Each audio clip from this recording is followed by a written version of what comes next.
Hello, my name is Vitor Pinheiro. I'm a master's researcher at the Federal University of Paraná and a practicing audio engineer and music producer here at Gramophone Studios.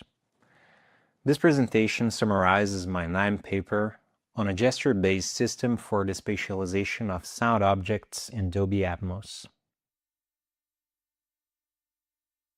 Dolby Atmos has become a dominant format for audio delivery in many streams of music, cinema, and also live events. Yet, object movement is still very often programmed via mouse or by editing multiple automation lanes. These methods are precise, but they can become cumbersome when complex three-dimensional sound trajectories are required. The NIME community has introduced numerous spatial controllers over the last 2 decades, but many of them were tailored for very specific projects lacking scalability over a broader repertoire or cross-platform integration. This paper introduces a system that allows gesture-based control of spatialization within Dolby Atmos, currently a standard studio workflow. The aimed contribution is to bridge the gap between NIME's lineage and industry practices for in-studio applications. The hardware is a leap motion infrared sensor. Hand data is converted to MIDI control change messages by the Gecko utility. These messages are redirected through Mulligan to the Dolby Atmos Music Panel plugin in Pro Tools, giving direct control for the X, Y, Z, and size parameters. Spatial axes are mapped one-to-one with hand position, while hand rotation controls size parameter. Locating the sensor at desk height allows the engineer to remain in the reference listening position while performing gestures. A preliminary evaluation of this prototype was conducted during mixing sessions. As you can observe, the performed gestures were recorded to automation in real time, with the engineer having visual and auditory feedback. Some key advantages appeared during this experience. The first was the system's capacity for easily crafting fluid three-dimensional gestures in real time. Movements that once required separate automation curves for azimuth and elevation could now be captured via continuous hand gestures. Also, the size parameter, now accessible through simple wrist rotation, was used more often than on those sessions handled only with mouse and keyboard. Some constraints were also documented. Firstly, tracking dropouts during fast or occluded gestures, requiring post-session cleanup. Also, operator fatigue after approximately 1 hour of raised arm work. Some unintended activations happened when hands passed over the sensor. And lastly, the dependency on 3 separate software layers raised questions about obsolescence. We're now broadening the study to 5 professional Atmos mixers. The protocol will assess quantitative measures like tracing accuracy and gesture duration with semi-structured interviews on workflow integration. Further developments point to the possible integration of vibrotactile cues to improve spatial precision, as well as ergonomic studies to assess operator fatigue. In summary, this paper introduces a low-cost gesture interface that can be integrated into conventional Dolby Atmos mixing workflows. Real-time embodied control simplifies complex spatial movements, but ergonomic and reliability factors must be addressed before routine adoption. We welcome further discussion and collaboration. Thanks. Hi, my name is Ari Laloya, and this is a remote poster presentation for NIME Paper 208, Exploiting Latency in the Design of a Networked Music Performance System for Percussive Collective Improvisation. This paper and presentation document an experimental networked music performance system designed for musicians who are physically separated and dealing with significant network latency. Rather than viewing this as a problem to overcome, we embrace transmission delays as part of a novel musical strategy. We visualize all musical activity and explore complex cascades of musical responsibility beyond simple leader-follower dynamics, sonifying network characteristics, creating bilocated patterns where different musicians experience different musical outputs, and facilitating both live performance and composition support, or the opportunity to use material gathered from jam sessions in compositions developed asynchronously. So let's get into the details of this first point. Network latency and jitter scale up significantly with distance. This breaks down traditional real-time musical communication and makes certain kinds of rhythmic synchronization extremely difficult. Existing solutions include the laid-back approach, where musicians ignore latency effects, or follower-leader approaches, where only musical leaders experience two-way latency. Our system builds on the fake time approach, which can be applied to cyclical music. This technique adds extra transmission latency equal to one musical cycle, purposefully offsetting timing. The system implements three distinct user classes with specific musical responsibilities. Composers initiate musical activity by playing drums through keyboard presses. Performers respond to composer input, also playing drums but following along with incoming musical cues. Listeners receive the combined output from all performers, experiencing the final musical result. This system creates a shared visual space called the grid, where all participants see each other as colored nodes in a 2D space. Composers appear red, performers blue, and listeners are green. The setup process estimates latency between client pairs during initialization, then positions user nodes on the grid proportional to their network distance, making the abstract concept of network latency tangible and musically relevant. Musical interaction happens entirely through rhythm. Users play two different drum sounds by tapping either side of their keyboards. When composers play, circular hit markers traverse connections to performers, moving one grid line per beat. This creates a scrolling score that performers follow, and we can see this happening in the image below. When performers play, diamond-shaped waveforms ripple outward from their avatars, eventually reaching listeners who hear the resulting drum sounds, and we can see this happening in the GIF below. Listeners can move around the grid by dragging their avatars. This movement changes their timing relationship to different performers, letting them experience different rhythmic combinations of the same performance. Each position creates a unique temporal perspective of the combined musical output.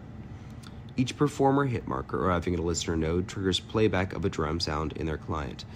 Differences between performers and listeners are quantized to beats, so each user hears a rhythmically coherent but differently delayed version of the combined output of performers based on their location, quote unquote. Listeners can learn from each other and make informed decisions about how to move based on each other's musical activity, the musical activity of other performers. At the end of a session, each listener's perspective, quote unquote, is converted to MIDI and made available to download, and these can be used as starting points for compositions developed out of time. Thus, the system facilitates both performance and composition support. I carried out an informal testing session with 3 distributed participants who met over a video call, had the project explained to them, we set up the server on a virtual machine, and a link to the client application was distributed via a chat. Data was logged in all 3 rounds and distributed as MIDI files. No issues were encountered when opening them in a range of digital audio workstations. I composed a piece of music asynchronously using the MIDI data from the session. A section of that piece will begin to play on the next slide, and you can read more about it in our paper, but thank you for attending this virtual poster presentation.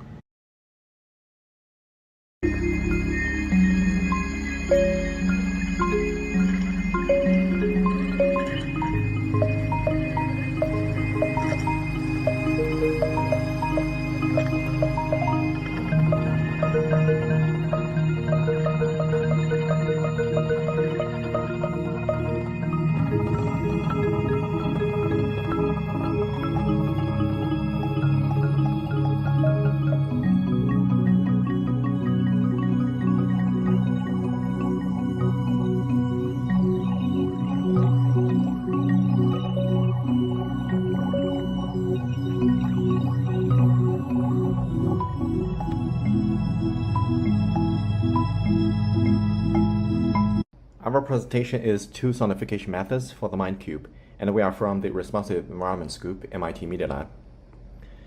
First, let me introduce the Mind Cube. The Mind Cube is an interactive device to help with gauging emotions.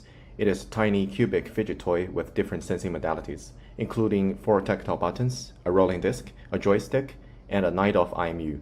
The data collected by the MindCube show different ways people interact with it and can infer different emotional status. The inside of the MindCube is composed of 3 PCBs, a LiPo battery, and a linear vibration motor that can provide haptic feedback if needed. The data from all sensors is streamed through Bluetooth Low Energy. For this work, we are showing 2 different data sonification methods for the MindCube: AI-generated music mapping and music mapping for expressive performance. Our first mapping is an AI-powered one, which inversely relates to the sensor activity, generating loud, high-energy music when the MindCube is not in use, and quieter, low-energy music when the MindCube is actively being used. We built an architecture around the RAVE model, the Real-Time Audio Variational Autoencoder, which was developed by Caillon and Esling in 2021. We use a model with 51 million parameters and with a latent dimension of 4. We train our specific RAVE model on the small subset of the Free Music Archive dataset. Then, we continuously generate 512 timesteps of RAVE latent codes through a latent diffusion model trained on the RAVE encodings of the same subset of the Free Music Archive dataset. We trained the latent diffusion model to generate latents conditioned on a specific RMS value, or root mean square, which encodes for the loudness and energy of the audio. By continuously reading the sensor data from the MindCube, we are able to calculate a value which we use to condition our latent diffusion model via classifier-free guidance, and finally decode the latents to obtain an audio output. An entire pass through our architecture takes around 1 second to complete. To make the system reactive, we use outpainting to use an initial chunk of latents as a condition for the rest of the generation.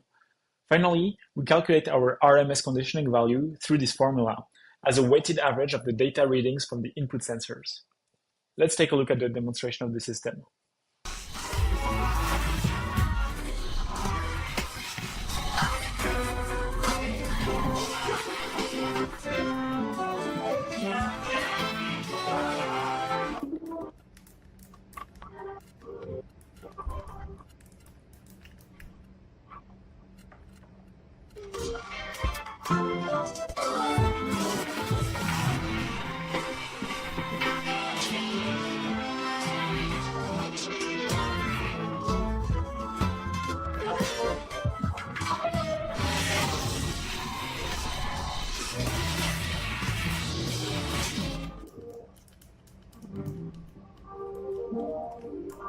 Another sonification method is music mapping for expressive performance.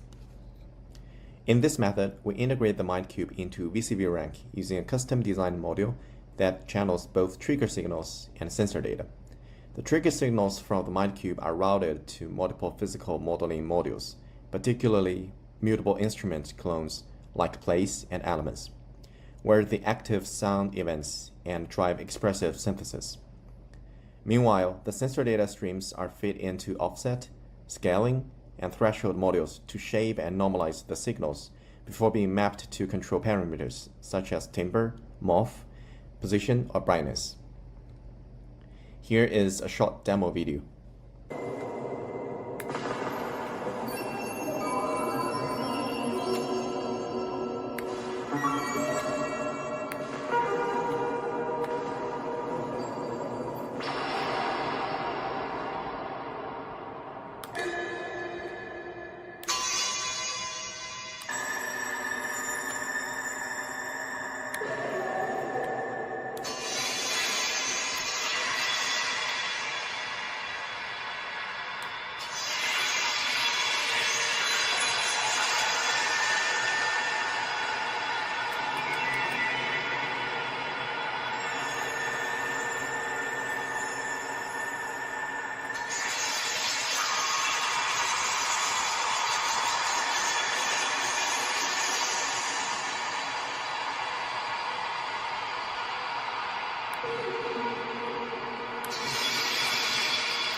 Hello everyone, my name is André Santos and I'll be presenting the work I did under the supervision of Amilcar Cardoso, Matthew Davis, and Roger Dannenberg, called Tapping into a New Paradigm, a Synthetic Strategy for Automatic Drum Tapscription.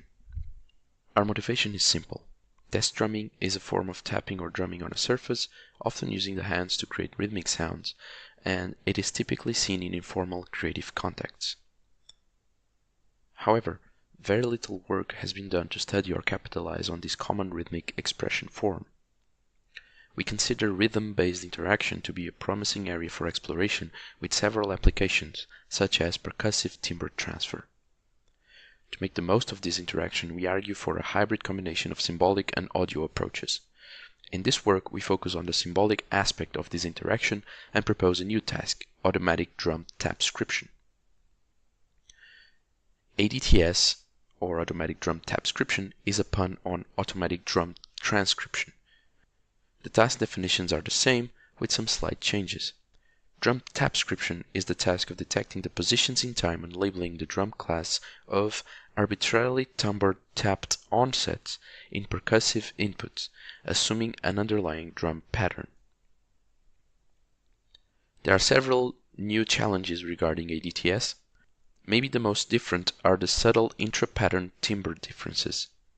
Unlike real drum kits or even beatbox, each class is timbrically similar. Individual tap sounds, such as a tap kick or a tap snare, sound very similar in isolation. To illustrate this problem, we can look at this picture. Here we can see three different representations of the same drum pattern. On the bottom row, we have the MIDI information, color-coded.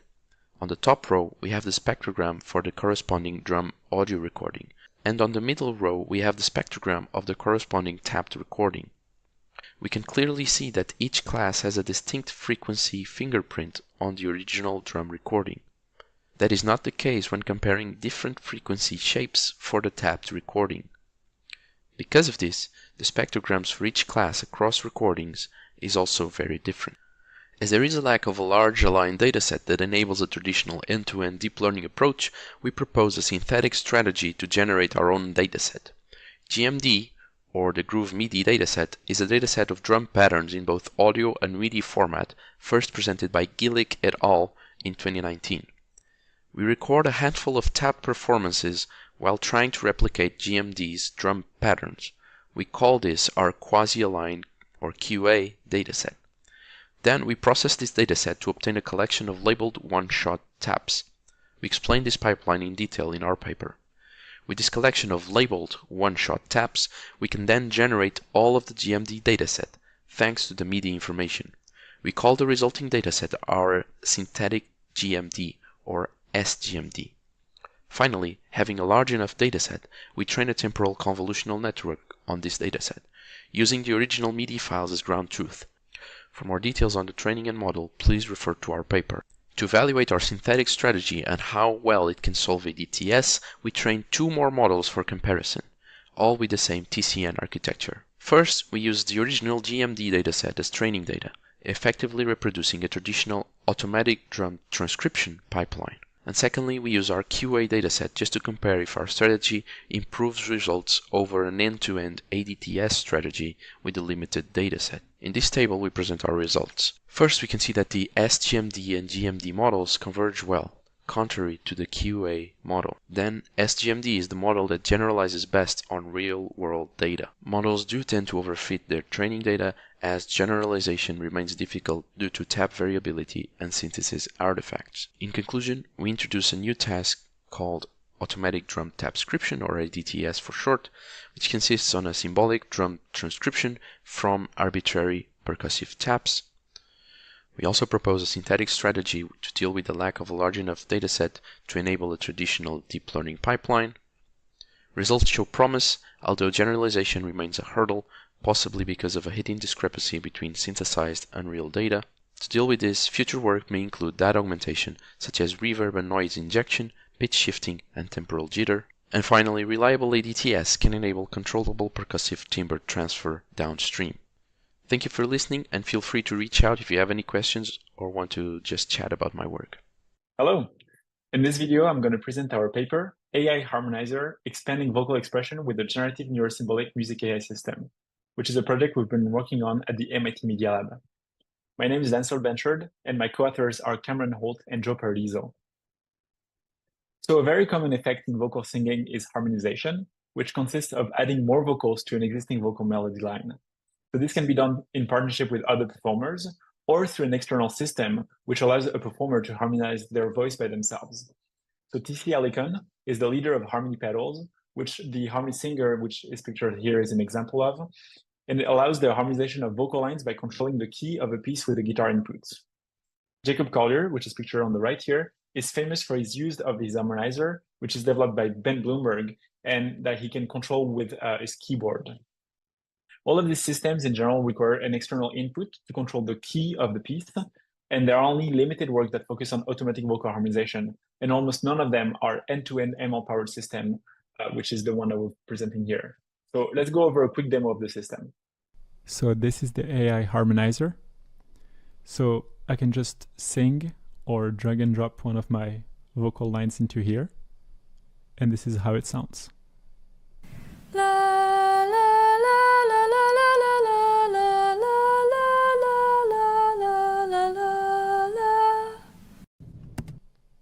This is a hyperparameter from basic pitch.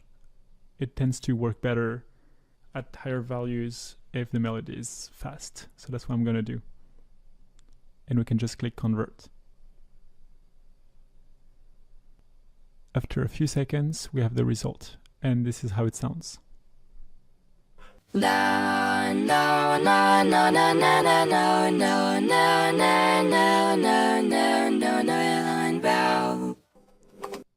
Pretty cool. All right, so the way our system works is through the architecture that's pictured here. So first, a vocal melody is passed through basic pitch, which is a model developed by Spotify that does automatic music transcription and allows us to get the MIDI notes that represent our vocal inputs. Then these notes are passed through an anticipatory music transformer, which is a transformer-based MIDI generative AI that's developed by Stanford CRFM, and that allows us to generate 3 different harmonized vocal lines for our melody inputs. Our vocal melody input is also passed through the RMVP model, which calculates the continuous F0 curve of our input signal, which corresponds to the fundamental frequency that's sung by the performer. This curve is then scaled based on the harmony lines that we generated with the anticipatory music transformer. Then we use the RVC architecture, which stands for retrieval-based voice conversion, to generate different vocal outputs for all of our different harmonies, and we merge them together to get our final output, which is our harmonized vocal melody. So the anticipatory music transformer is a variant of the music transformer that was proposed by Thixton et al. In 2023. And we use the medium checkpoint, which is around 300 million parameters, that was pre-trained on the LAC-MIDI dataset for 800,000 epochs, and that's offered by the Stanford CRFM. Then we fine-tuned this base model on the JSB chorals dataset, which is made up of around 382 4-part harmonized chorals that were composed by Bach. We mapped the 4 voices, soprano, alto, tenor, and bass, to MIDI instruments 0, 1, 2, and 3. And we use the anticipatory music transformer because it introduces the anticipation mechanism, which allows us to set the entire melody line, soprano, MIDI instrument 0 here, as a control for the generation of the other voices. So once we have our harmonized vocal lines, we can use them to scale our F0 curve, which is extracted with the RMVP model. So as shown on the graph here, we first segment our F0 curve based on the MIDI notes of the MIDI melody, and then we scale each portion of the curve up or down based on the interval between the melody line and the harmonized line. And we use the formula that's shown on the right here. And we end up with 4 different F0 curves. Finally, once we have our different F0 curves, we can use the retrieval-based voice conversion model, or RVC, to generate the audio outputs that correspond to our different harmonies. To do so, we first pass our original melody line through the Hubert model to get a sequence of phoneme embeddings.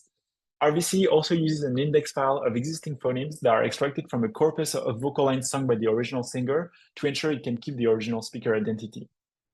These phoneme features and the F0 curves are merged and encoded into a latent space, which we then pass through a normalizing flow and decode back to audio using Hi-Fi GAN, which is a vocoder that's trained on the original singer as well.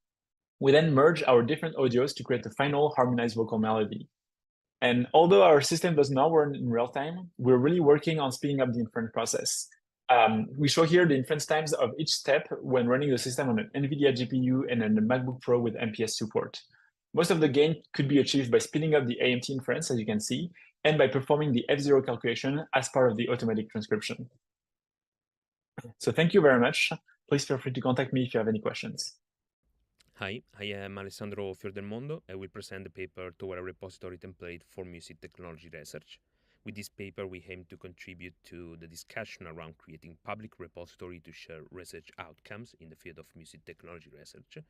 And we propose a GitHub-based repository template intended as a guideline for building your own repository.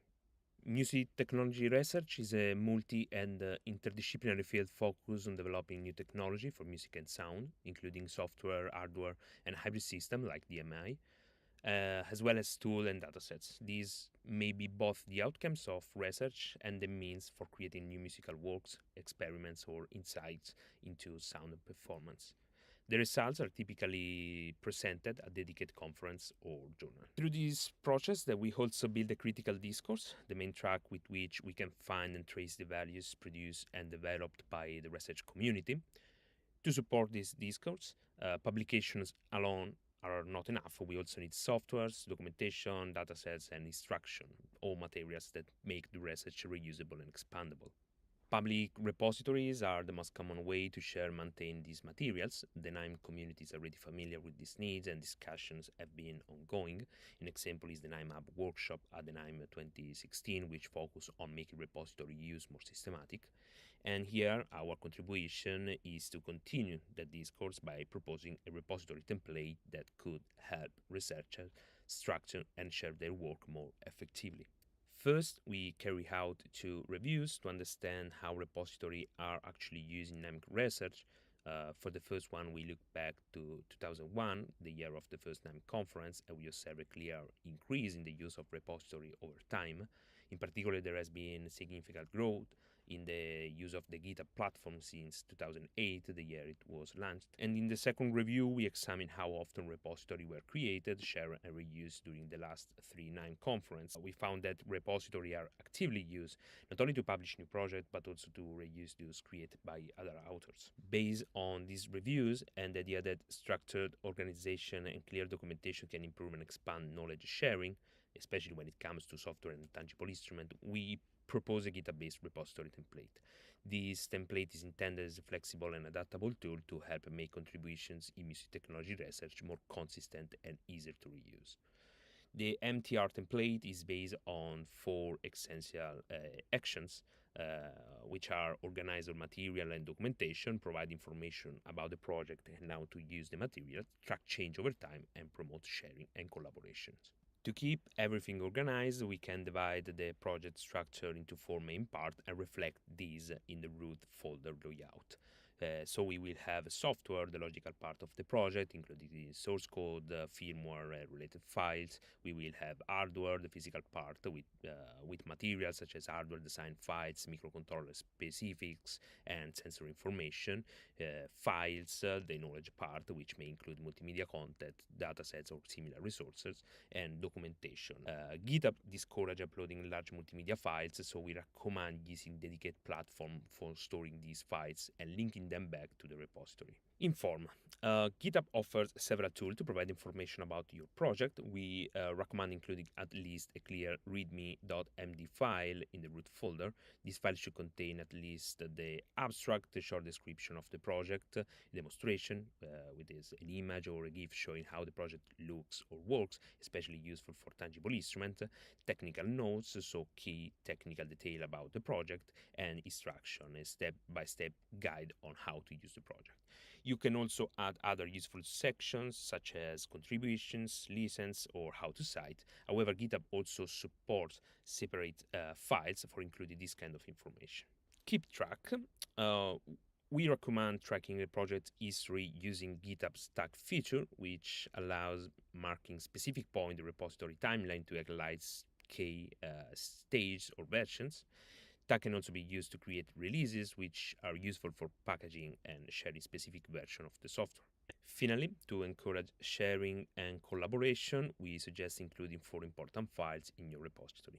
Lessons, which define what others can and cannot do with the project, code of conduct, which outlines expected behavior for participants, especially important in collaborative projects, contributing, which explain how others can contribute to the project, and citation.cff, a file supported by GitHub that make it easier for others to cite the repository correctly. We can summarize the template as shown in the slide. Here, in these 3 QR codes, you can find the presented MTR template, the first one on the left, and then its application to 2 case studies, 2 original DMIs designed and developed by Patricia Cadavid, the Kipu, the center QR code, and the Yupana, the right QR code. We invite you to read our paper for more details, and feel free to contact us if you have any question. Thank you.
Hello, I'm Matthew Karen, and I'm here to talk about our project Melia.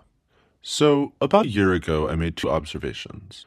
The first is that musicians love technological failure, and specifically the sonic and expressive possibilities that technological failure can afford. So we think of perhaps vacuum tube distortion, guitar amplifiers, or extended techniques on wind and stringed instruments that break the originally intended regimes of playing the instrument but offer new possibilities. But despite how much we love using technological failure musically, we haven't really yet found the canonical and expressive failure modes of AI and AI sound models and AI music models. Now, the second observation is that despite this, when AI audio models fail, they do so in a very unique and idiosyncratic way, and in fact, they sometimes do things that musicians do on purpose. So we think of certain notes or pitches being held forever, which is something we do all the time. We make all sorts of drone music and pedal points, or it might repeat a section or motif over and over again, which is of course something that composers and improvisers do regularly. So from these two observations comes the conceptual seed of this instrument, which is to train an AI audio model, in this case a pitch detector, a pitch shifter, and some filters, and to build an instrument around breaking it. In other words, we set out to build an instrument where the main expressive axes weren't the sound generation or controlling that generation, but actually the technology behind it, in this case an AI model, and how these sorts of AI models break. So the Melia instrument itself is in the form of a harmonizer, a digital instrument that kind of creates a choir out of your own voice. So you sing into a microphone and you play pitches on an associated keyboard, and pitch-shifted copies of your vocal input are generated that match the selected pitches that you are currently pressing on the keyboard. Now, before I explain any more conceptual or technical details, I want to show you all a video of myself actually playing Melia. But before I do so, I want to note a few things. First, the gap between what would be promised by a perhaps successful harmonizer, which simply sounds like several human voices, and the sonic complexity of what you will actually hear. That gap between the naively expected result and the actual result is what I believe we can reasonably label failure or technological failure. Second, that I'm outside. The pitch shifting model that underpins Melia was trained on squeaky clean data from subtractive synthesized patches, which means that the environmental noise of the outdoors is a very adversarial input. It doesn't know what to do with all these sounds like wind or birds or crickets. So especially note how those sounds translate to sparkly, suggestive, or unpredictable artifacts. So here we go.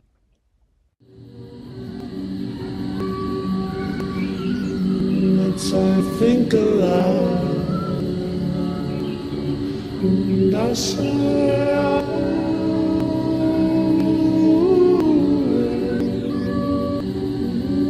think before the sky, rest before the dawn, and I say,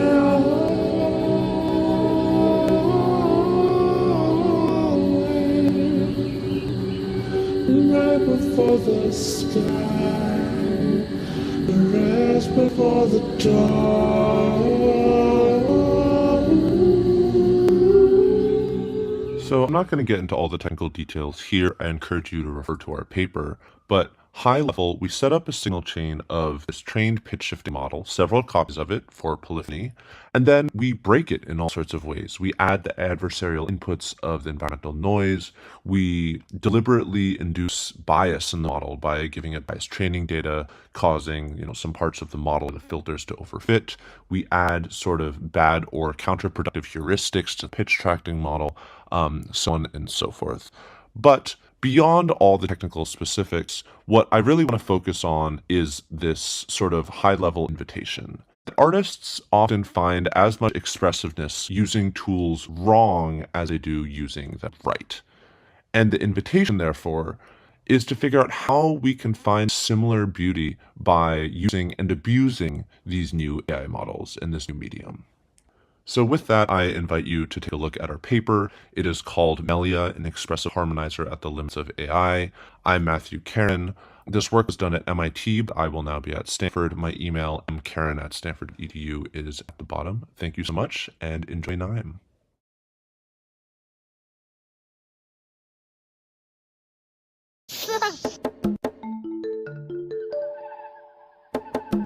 Q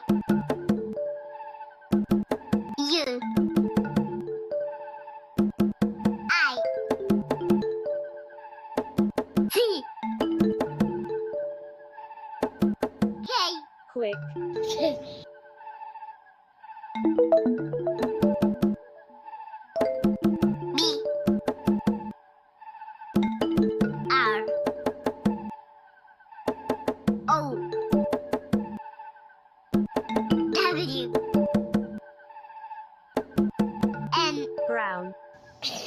What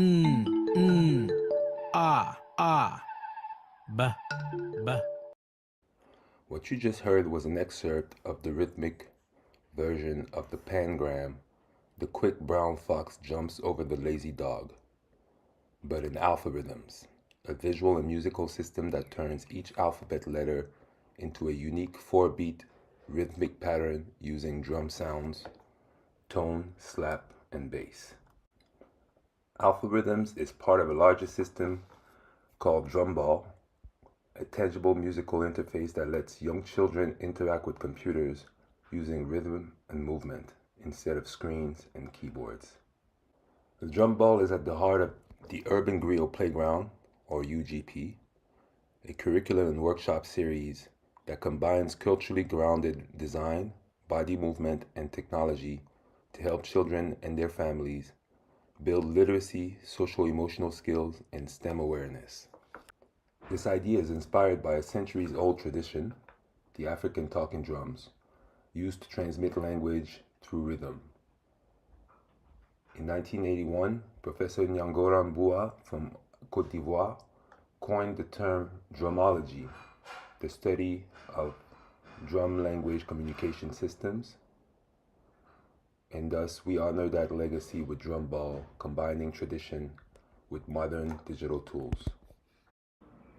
Our second generation prototype uses a custom fabric drum pad with conductive sensors overlaid on natural materials.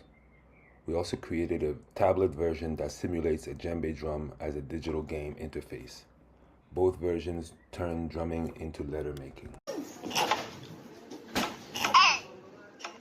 How do you spell lion? Oh, I O N. Okay. That was simple. So what's the next letter here? I want them to do harder ones. Oh. No, this is big. Wait, no. Yeah, and then We piloted the drum ball in 2019 at a performing arts center with parents and children. Workshops included singing, dancing, drumming, and reflection on emotions, all tied to literacy tasks using the algorithm system. There were 3 major takeaways. First, early literacy skills. Children developed awareness of letters in print by manipulating symbols rhythmically, even without being able to hold a pen. 2, social-emotional growth. Children built emotional awareness and confidence by participating in group drumming, movement, and storytelling. And 3, engagement. Children were enthusiastic. Many expressed joy while drumming letters and playing language games, especially those struggling in traditional learning environments. Of course, we also faced some challenges, namely a small sample size, technical constraints, and durability issues with respect to the physical drum interface. Therefore, we created a more portable app version, but our long-term goal is to fully integrate the physical drumming with the learning software. We're now focusing on strengthening the design and improving evaluation methods to better serve this age group. P H A. N K U. Hello everyone, today I would like to share with you our work on collaboration and recursion, reflections on calligraphy and feedback. This is a collaborative paper for NIME 2025 between myself, Yuri Kuzmin, Omar Kanavati, and Raul Maso. And in this paper we tried to explore the intersection of Chinese calligraphy and electroacoustic feedback systems. What you see here is our final installation, Reverse Movement, which consists of copper plates with acid-etched Chinese calligraphy that also functions as a speaker and microphones and a feedback system. This work emerged from a 3-month collaboration and represents our attempt to understand the recursive nature of artistic collaboration itself. So coming from different areas, we needed to create a meaningful dialogue across these disciplines while being mindful not to appropriate the culture that we're referencing and try to engage in a genuine exchange. Conceptually, the work is centered around what we call three forms of recursion, which is the feedback in its technical and sonic understanding, collaboration, the dimension of process, and ecology as the analytical dimensions, in which we try to understand how different agents in the creative ecosystem influence each other. These three forms of recursions are connected by a quote from Dao De Jing, which became the namesake of the piece. Reversal is the movement of Dao, or 反着道之动. This philosophical concept of recursive oppositional continuity guided the technical implementation and the collaborative process itself. So my co-author Omar Kanavati uses a pretty unique calligraphic technique. While the traditional Chinese calligraphy uses ink and paper, Omar replaces it with the combination of corrosive fluids and metal plates. So he uses traditional brushwork and scripts, but instead of ink, he applies acid directly with the brush onto the metal surface. The left image shows the oxidation after 2 minutes of applying the acid, and you can see the chemical reaction in real time. The right image shows the writing process itself. The calligraphy uses both positive and negative approaches to etching, and usually the metal is sanded prior to writing to accelerate corrosion, and the reaction continues to run indefinitely until it is interrupted by mechanical or chemical means. Our sound setup is relatively simple but conceptually rich and works well for the sake of the piece. The copper plates function as both pickup and speaker through the combination of piezo elements and surface transducers attached to the back of the plates. The images show some of the early prototypes that we made.